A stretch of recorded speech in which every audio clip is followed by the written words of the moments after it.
Gipatinaw sa warden sa Cebu Provincial Detention and Rehabilitation Center nga sukwahi sa hulagway nga mikatap sa mga social networking sites, nakapusas ang mga piniriso sa laing piniriso ug dili sayon ang pag-iskapo nini.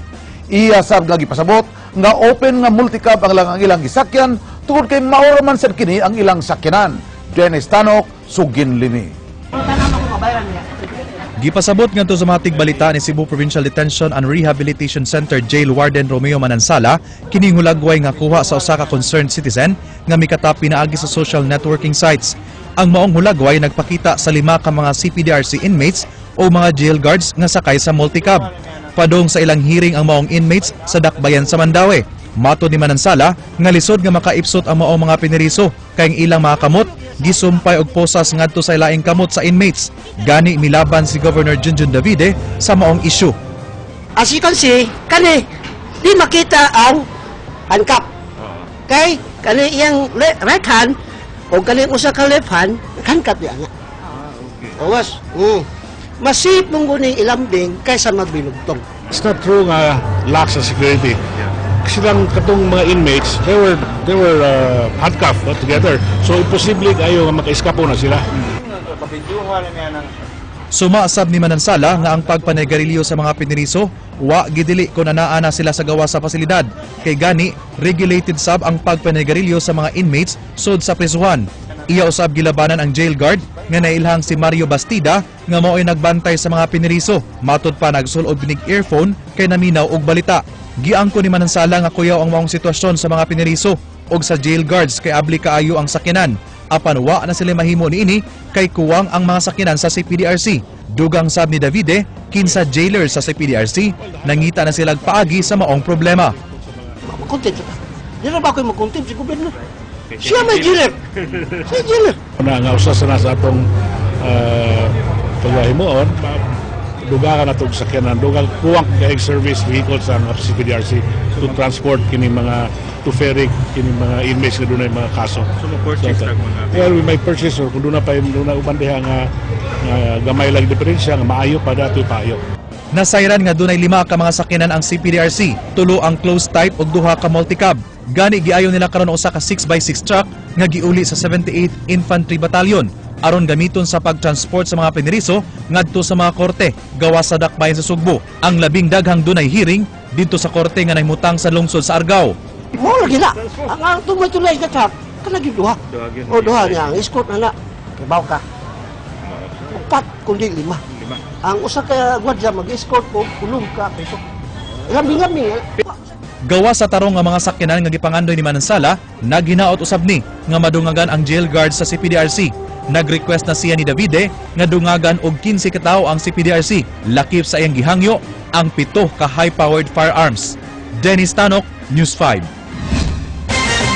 Jovan Fernandez na miligro nga mapahamtangan og takal tungod sa giingon nga iyang dakong utang sa kantin sulod sa prisuhan. Ang takal mao ang pagbunal sa kabinilanggo sa isig kabinilanggo isip silot sa salan ini nga nahimo sulod sa bilangguan. Madin Sabang, Sugin Limi. Tungod sa paraya kun pagsugot sa unsay gustong pangayuon sa iyang kaubang piniriso sama sa sigarilyo ug pagkaon, niabot sa 140,000 ang utang ni Jovan Fernandez, ang anak sa kanhi mayor sa Dakbayan sa Talisay nga si Brad Sok Fernandez sa kantin sa mga inmates sud sa CPDRC. Ang maong kantin sama sa usa ka kooperatiba nga gipanag-iya ug gipadagan sa mga piniriso sud sa prisuhan. Lang niya ako lang sabi nga mga preso dito. Atong sabton si Jovan. Tumuti nga siyang kahadlok nga ako na prisuhan. Moto na buhat nila. Pakaon kanigrilyo ninyo.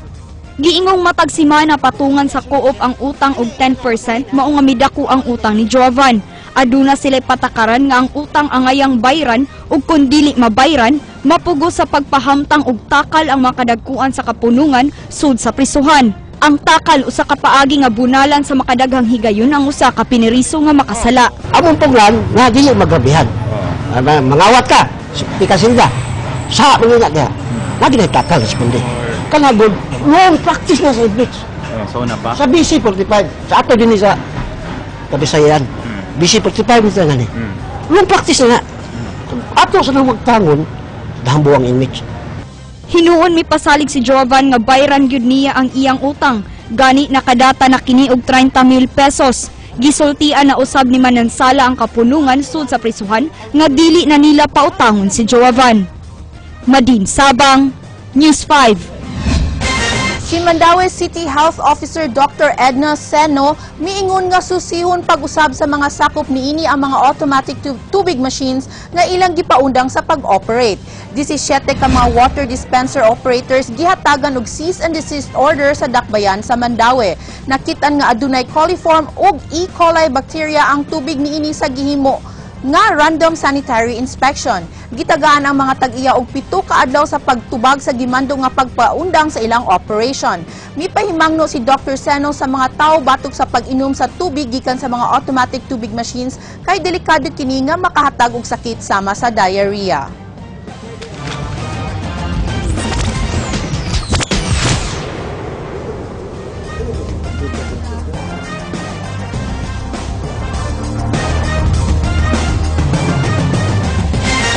Gipirmahan tali sa lalawigan sa Subo ug Ramon Aboitiz Foundation Incorporated ang usa ka Memorandum of Agreement nga mag-ugmugna sa R Cebu program. Ang maong kasabutan nagbanhaw sa kanhi E-Gwen program sa milabayng administrasyon ni kanhi Gobernador Gwen Garcia. Tumong sa maong programa nga pinaagi sa usa ka contest, mamahimong modelo ang usa ka lungsod o dakbayan aron nindot kining puy-an, kanegosyohan ug kalingaw-lingawan. Ang Memorandum of Agreement gipirmahan nila ni Governor Junjun Davide ug Deputy Director for Operations sa Ramon Aboitiz Foundation Incorporated nga si Amaya Aboitiz.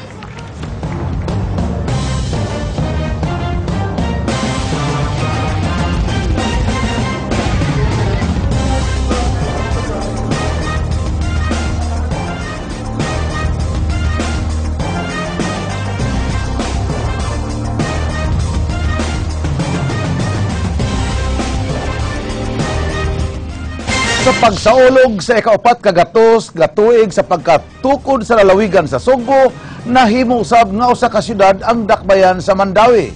Karong buwana sa ulugan usab sa Mandaue City ang ika-44 nga kasumuran sa pagkahimo nini nga syudad. King Perez, Sugin Limi. Karong buwan sa Agosto sa ulog sa Mandaue City ang ika-44 katuig nga kasumaran sa pagkamugna sa dakbayan. Ang kasaulugan nagdala sa tema nga I Am Mandaue, Cradle of Love, Opportunity and Prosperity. Isip pagpasigarbo sa daghang kahigayunan ug kalambuan sa dakbayan sukad sa pagkatukod niini. Giaprobahan ang paghimo sa Mandaue nga usa ka syudad ni kanhing Presidente Ferdinand Marcos niadtong Agosto 30, 1979. Gani mihimog resolusyon ng Konseho sa Dakbayan paghangyo kang Presidente Noynoy Aquino nga himong special holiday ang kasumaran sa syudad. Migahin og 5 milyones pesos ang dakbayan alang sa mga kalihukan karong buwana. Kay lagi, samtang ang mga magpapatigayon mo hatag sa ilang huna-huna nga maapektahan ang ilang pamatigayon o usa ka adlaw kay wa may trabaho ang Agosto 30, labi na kung kini maiglo og adlaw nating trabaho. Gawa sa mga kalihukan nga panguluhan sa lokal nga kagamhanan sa ulugon sa Mandaue Business Month karong buwana. Si Mandaue Chamber of Commerce and Industries President Philip Tan mingon nga talagsaon ang maayong relasyon sa business sector ug lokal nga kagamhanan sa Mandaue. Usa na niini ang partnership sa MCCI sa Dakbayan sa Performance Governance System, usa ka sukdanan sa paglambo sa usa ka local government unit nga gihimo sa Institute for Solidarity in Asia. In the 4 stages sa PTS, we have already achieved 2. Duhana, and then another 2, ultimately, ang atong syudad will be awarded pohon within the year or next year. King Perez, News 5. Gisa ulog sugod karong adlaw ang usa ka semana nga selebrasyon sa ika-444 nga kasumaran sa lalawigan sa Sugbo. Gibuksan usab ang Agro Trade Fair sa likod nga bahin sa Kapitolyo. Dennis Tanok, Sugin Liming.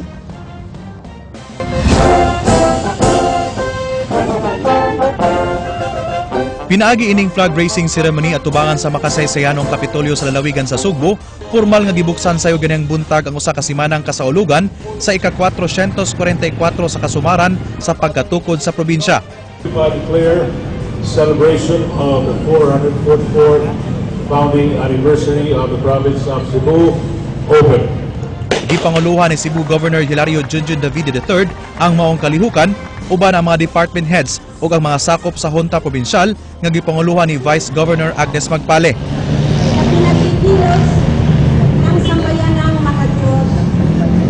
Misunod usab dayon ang pag-isa ini mga white flags nga nagtangag sa logo sa mga kalungsuran ug dakbayan sa lalawigan pinaagi sa mga mayor ug vice mayor ug dinhi sa likod sa Kapitolyo ug atubangan sa Palasyo sa Hustisya gibuksan ang Agri-Trade Fair nga nagpakita sa mga produkto sa matag lungsod ug syudad. Gikan sa mga delicacies, prutas, lagutmon ug uban pa mga produkto nga giugmad sa mga yanong lungsuranon. Usa sa mga aktibong mitabang sa mga mag-uuma maong usa ka kooperatiba nga nagbase sa barangay Lamak sa lungsod sa Pinamungahan. Ilang gibida ang mga produkto gikan sa balanghoy o kasaba. Amo sa di pa ibalo ba sa mga farmers to encourage them nga naati kasaba production unya ang atong mga women pod ang byproduct ani niya makahimo pud mga dili kasi like kasaba roll. Hangtod Agosto 7 lang ang maong Agri-Trade Fair nga nagbaligya sa mga produkto nga ubos kaayo ang presyo. Dennis Tanok, News 5.